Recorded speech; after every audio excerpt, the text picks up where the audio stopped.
I'm Ryan Kelly, and we are here at the 2017 American Bus Association's meeting and marketplace, and I'm here with the CEO and President of the American Bus Association, Peter Pantuso. Pete, thanks for being with us today. Yeah, thank you, Ryan. Great to be here, and thank you for being here and doing all the video work for us this week. I tell you, it's been an absolute pleasure, man. We've gotten a lot of great content and seen all the excitement on the floor with all of the long-term friends and family that you have, because this is like a traveling show from city to city, and annually you have all these wonderful people from both motor coach and travel that come together, and it's like a family reunion every year. It is a family reunion, and you know, because you've been on the floor, you've seen how big it is. I think this is one of our biggest floors. We've got more buses here than we've ever had before. We've got more booths that are set up than we've ever had before, and it's just an amazing event, and it is like one big family reunion.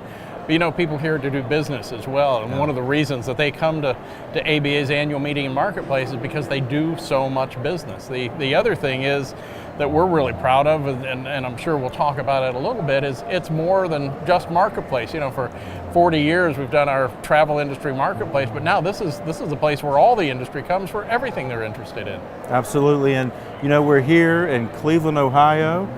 You know, we're really, day 3, and you've got your big evening events are about to take place. We're going to some really exciting places throughout the Cleveland downtown area, and after talking with the folks from Cleveland, I tell you that they're really excited for ABA being here. And I think there was an article that I read recently in the paper that this is actually going to have a greater economic impact than the RNC convention here. Exactly. You know, we view the RNC as kind of the warm-up for us, and we're glad they had the opportunity to get prepared for us.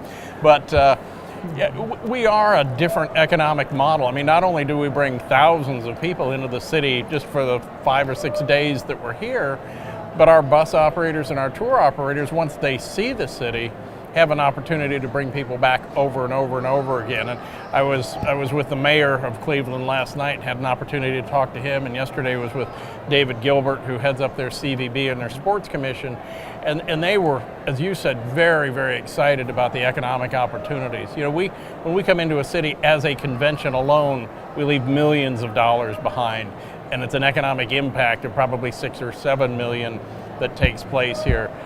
But the fact that we're bringing tourists back for decades really has a much greater impact than any convention coming to town. You know, that's so interesting, you know, on that point, the ABA Foundation and the data that you house within the foundation of the economic impact that travel and motor coach have on the economy. Yes. You know, I was at Doug Anderson's shop a few weeks back, and we were looking through the data he pulled through your system, and I mean, the travel and tour business actually was creating a bigger impact in his rural community of Greenville, Pennsylvania than manufacturing and agriculture. So it's really, is that a trend you see increasing? I mean, well, you know, as we're becoming obviously more of a service economy and less of a manufacturing economy, certainly we're moving in that direction. I think nationwide travel and tourism is the second or third, or in some cases first, economic impact driver in almost every state in the country, and Cleveland's no exception. I know that the head of the CVB, David Gilbert, said yesterday that they did some economic impact analysis in the region, and they found out that tourism was, I believe, the #1 driver of the economy. There's so many people that the tourism industry brings into a region, not just a community like Cleveland, but into a region, and they keep coming back, and they stay in hotels, and they shop, and they eat, and they go to theater, and Cleveland and has all of that to offer. It's an amazing city. It's really great here. Now, as you travel around the country, a lot of these cities, they're revitalizing, like Cleveland's going through a downtown renovation, and it's really revolving around tourism and quality of life downtown. Absolutely, absolutely. It's so much fun to see. You know, the last couple of years we've been in destinations that have been going through that, and I would say that Cleveland is really nationally probably the leader of it. I mean, there's been so much economic development here in the billions and billions of dollars just in the last couple of years. You know, I remember as a kid coming to Cleveland, and I worked in the rubber and tire industry, you know, a couple of decades ago, and I would come through here, and it was a totally different Cleveland than it is today. It's hot, it's vibrant, people living downtown, and all that brings back, you know, travelers and tourism who want to be part of that experience. I'm going to come back. There's a lot of things I want to see downtown, and you know, we actually the other night we had the opportunity to go see the Cleveland Symphony Orchestra, which is like probably the best orchestra in the United States, in a beautiful building. It was just amazing right there at the university. I saw your pictures on Facebook. It looked spectacular. I was 6th row center, and after I cried at the first movie, it was just brilliant. I mean, it's amazing the talent of artists. And then you have the Rock and Roll Hall of Fame. Yes. You've got, I mean, the stadiums are downtown. They've had a couple of national championships Yes, here, yeah. we're the world champion, the Cavaliers. Right, and they were in the World Series. They almost had it. You know, we were rooting for them all the way. Yeah, and it's a great American story, and that's the cool thing about I think with travel and tourism, especially domestic American tourism, is because you get to go around the country and see the American story. And the opportunities, for tourism for a place like Cleveland, we hear from a lot of groups, especially that are coming from Europe or from Asia, that they're coming into New York City, for example. They're going across New York State into Niagara Falls, and in a lot of cases they might go back to New York City after that, where with a destination like Cleveland, once tour operators see it and experience it, they've got an opportunity to say, hey, let's bring the group down to Cleveland, because look at all there is to do here. They extend the group for another day or maybe 2 days. It brings economic benefits to the city of Cleveland. The travelers get to see and experience something new and different. So it's a win-win for everybody. Absolutely. Now, let's get back here to the convention center. This year, it's called the American Bus Association Meeting and Marketplace. Tell us about it. Well, we've been looking for the last couple of years, and we're actually going through a rebranding exercise. So it might be something called a little bit different next year. But we've realized, while Marketplace has got a 40-year history of bringing the travel industry and the tourist industry and the bus industry together, there is so much more that goes on here than just travel and tourism. We've got buses that are being sold. We've got our Bus Industry Safety Council that is seeing record numbers of attendance, over 200 people here at this show. We've got our Bus Maintenance Council, which brings in mechanics from around the country. Again, our largest participation, almost 100 of them who are here. We have our Women in Buses Council, our Hispanic Motor Coach Council that our friend Bill Torres heads up. Yep. We've also got the Entertainer Motor Coach Group. And all of those things coming together, really creating kind of synergies well beyond just travel and tourism. I mean, we're all part of the same community, but they're in addition to that. So we wanted to try to create an atmosphere and a message to everybody that this is more than just Marketplace. This is our annual meeting. It's the industry's annual gathering spot. So we've actually got a firm here that's looking at rebranding ideas and trying to determine, what do we really call it in the future. Maybe we call it annual meeting Marketplace like we are now, but maybe we give it a different nomenclature as well. But recognizing that it's more than just Marketplace. Seriously, because if you look behind us, shortly, within a couple of days, there's going to be thousands of appointments behind us. Yep. And that's where the real business is done. So tell us about that. Yeah, that's always been the heart and soul of Marketplace, are those business appointments. There's almost nothing else like it in the country. We will be doing, between buyers of travel product and other services and sellers of travel product and services, there will be almost 150,000 appointments that get done in 3 days, Sunday, Monday, and Tuesday. And that's a record number for us. We've got more buyers on that floor than we ever have. I believe we've got more than any other association or industry event in the country, and it's an incredibly efficient way to do business. I mean, people think, well, what can you do in 7 minutes? Well, you get that introduction, you get that one-on-one time, and you get the opportunity to sell yourself, and then you have the opportunity, obviously, at some of the other events and functions to be able to follow up or further sell yourself. But there's nothing like it that goes on back here. We're excited about it. And that was, because like after those appointments are done, you have some really awesome evening events. Some great events. We're going to tomorrow on Sunday evening. We're going to the Science Museum and the Rock and Roll Hall of Fame, which are going to be two fabulous events. They're right next to each other. And then we're going to the Power Plant on Monday night, which is a great downtown venue that's been revitalized down near the Flats. And they're just two amazing events here in Cleveland at night to really showcase kind of a couple different aspects of Cleveland. And we just on Saturday morning we did tours. We had 11 or 12 tours that were out seeing different things, experiencing a lot of the art culture. Tremendous amount of art culture here that's going on. Some of the best art galleries in the country are here. So all of those things are what make Cleveland Cleveland. It will make it a great place to bring groups. Well, let's talk. So what else you've got going on you want to tell us? Well, next year we're going to be going to Charlotte. Year after that, we're going to be going back to Louisville. which is underway in the process of building a brand new convention center.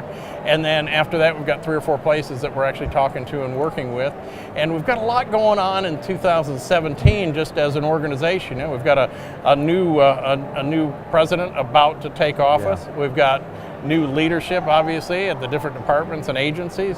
We've got new members of Congress. So back home, our staff is really busy working on the government affairs and regulatory issues that are why ABA was founded 91 years ago.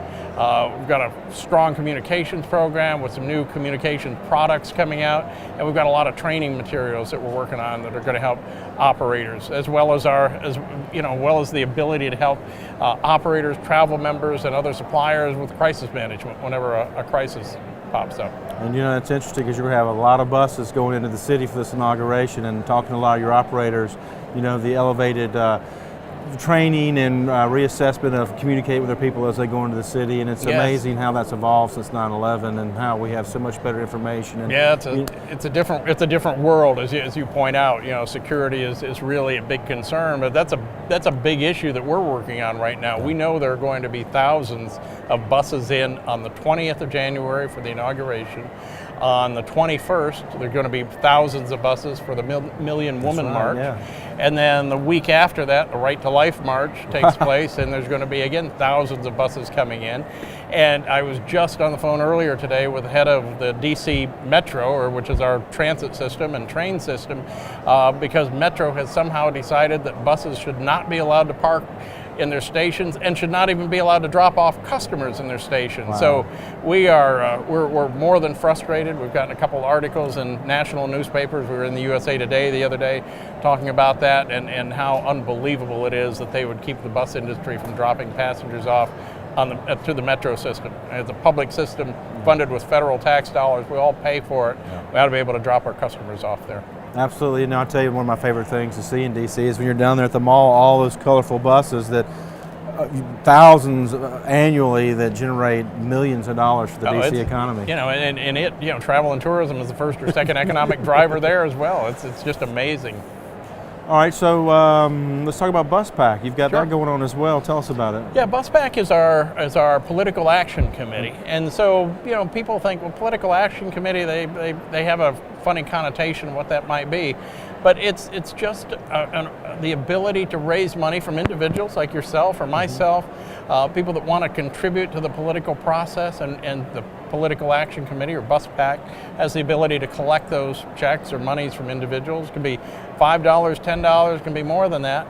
And then what we're able to do with that is work with members of Congress who are running for election, members of Congress who have a similar philosophy to what the industry does, members of Congress who have been supportive maybe in the past of the industry, and help them with their campaigns, because those are obviously the people we want to see get reelected.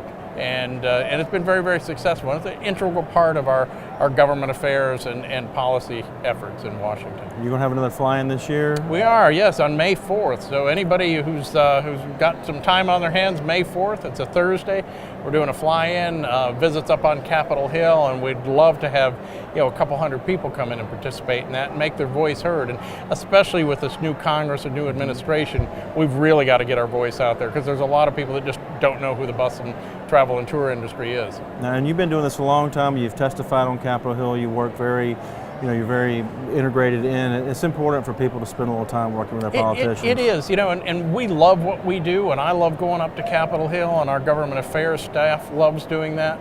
But there's nothing more important to a member of Congress than to hear from their constituents back home. Whether it's your home state of Georgia or somebody's in Pennsylvania, wherever they may be, they want to hear from the constituents. That's what really drives the process. And so, people think, oh, is my voice being heard? Believe me, it is. That really resonates with members of Congress. And that ties back into the foundation, because you've got great data for people that don't have to do their homework. They go to your website, they can download, they have all the information they need to be successful. Exactly, you can go to our website, you can download information on the economic impact of group travel and tourism. It's not all travel, but it's group travel.